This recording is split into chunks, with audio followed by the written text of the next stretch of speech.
this is another one of these dark videos that I put the light off because it's early hours in the morning. And this picture I'm showing you now is even more boring, and I can show you this. I can assure you this is a picture, and this is a picture of area. It's the best representation I've got, and it's black. Although area has no colour. The reason why it's got no colour is because there's no light in area. Light cannot permeate through area. Now the first thing, can you see a little dot in the centre there now? The first thing happened in area, and my analogy of the first thing happening is if you take a bottle of carbonated water and you leave it on a shelf for 2 weeks and there's no bubbles in it whatsoever, but if you go and flick the plastic container just a little bit, maybe one or a couple of bubbles will appear and they'll float to the top. Well, imagine that little white dot's one of those bubbles and you've just flicked it and it's appeared.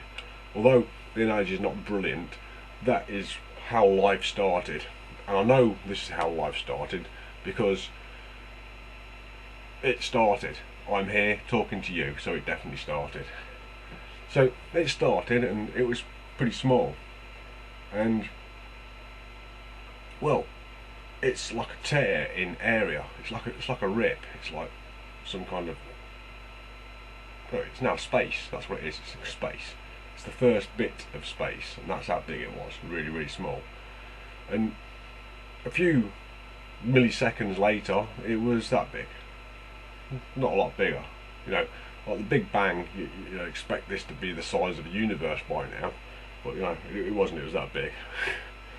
And we're still talking Planck length size here. Like, yeah, this is like magnified massive amounts just to show you what it's like. Yeah. Then it grew a bit bigger, and if you look carefully on this, you'll see like a blue haze around the white bit, and that's like a cell membrane. It's like, well, it's trying to keep itself alive. I'd say it's live now. This is life. This is the first thing that ever happened, and it's creating like a energy wave around itself of energy. It's getting bigger, primarily because area's got nothing in it, and this has happened, and well, it's something, and now it's gaining pressure, and it's gaining distance, and it's gaining time, and all manner of things it's gaining. And then it does this because it can only get to a certain size, so then it like contracts into like an H shape, and then it splits into two. But each one of these can expand again, sort of like this. But now you can see like 4 of them there, and if you look carefully all the way off to the right hand corner, if I take your eyes up to the right hand corner there, you can see like one of the dots happened.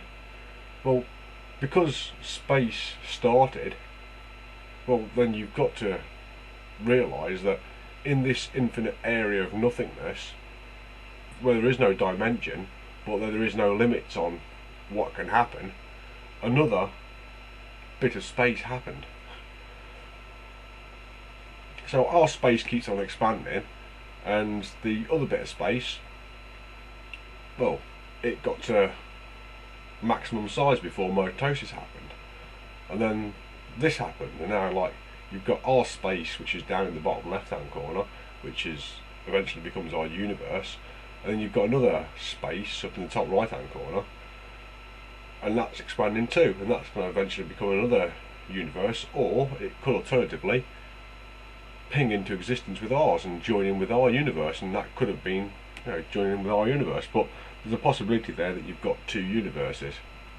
So anyway, let's go a little bit more complicated than that. Let's go up until we've got a universe, and all these little small dots have become matter. So we've got now we've got real things like hydrogen, and they're made up of protons and neutrons, and these are the nucleus of atoms.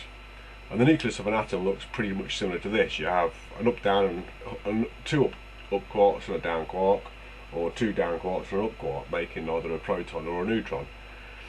Now they're made up of lots of little small things, the building blocks of life, the things that came first. And you can see them, you can see the little dots, like, yeah. And how they're spraying around, like you talk about these weak interactions and strong interactions. Well, you can see like the weak interactions and strong interactions here. Now, a proton, let's take the proton, because the proton is supposedly stable, but it has a half-life, and if you put it inside a stasis field and separated it from the normal universe, so nothing could interact with it, it would have no electron contacts anymore, and it would decay. And as it decayed and it lost mass, if you grabbed all the mass that it lost and took it out of the stasis field, it would start looking a bit bare, a little bit threadbare, like this. And don't forget, we're talking about little small things here, and now it's losing mass. Remember, it's losing mass in the stasis field. Well, we continue to take the small things away from it, and it loses even more mass. Of course, it continues to do that, and it loses even more mass, and it gets to a critical point where the up and down quarks aren't up and down quarks no more, and it's about to fade into nothingness, and it's not going to be a proton no more, because it's got to that minimum point in its life. Basically, it can't live anymore. It needs more mass to carry on, and this is how gravity works. When you're in extreme compression, it will compress these three things together as tightly as it can, and literally it will force the small thing out of the nucleus, out of the proton, out of the up quark, out of the down quark, out of the muons, out of whatever you want to call them, whatever the little particles are called. And they're all made up of the small thing, which have got like a little membrane on them, and they've got like a surface charge, and they do mitosis. Anyway, back to the losing matter. Now, if we started in this stasis field, remember this stasis field is not allowing anything to get in there, there's no electron contacts or anything. So let's start feeding small thing back into it, and then gaining mass. And then we'll feed some more small thing back into it, and it'll start coming back to life again. It'll start like breathing and start being alive again.